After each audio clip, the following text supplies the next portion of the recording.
Ili usipitwe na matukio mbalimbali na uwe wa kwanza kutazama video zetu, tafadhali bonyeza neno subscribe hapo chini ya video hii, kisha bonyeza alama ya kengele itakayotokea. Asante.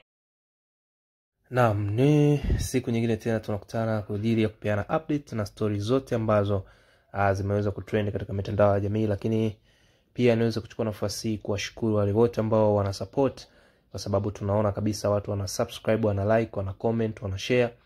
Lakini pia kwa wale ambao bado hawajaweza kusubscribe, basi na wewe ni mgeni katika Bongo Media, basi huu ni wakati sahihi wa wewe kuweza kusub ili kuweza kufanya kupata habari zote.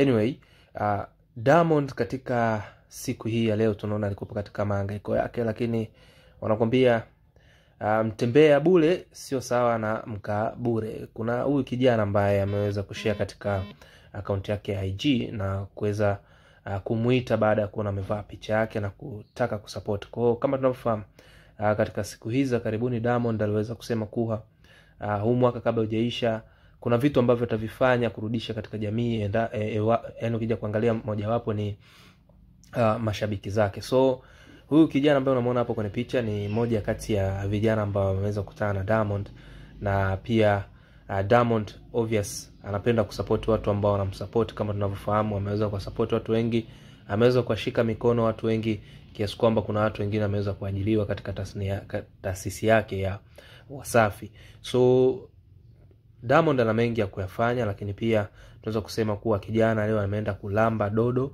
na pia anaweza kama ameongeza nguvu kazi, nguvu ya mtaji katika siku yake ya leo. So niwakumbushe wale wote ambao hawajasubscribe, basi huu ni wakati sahihi wa wewe kuweza kusubscribe.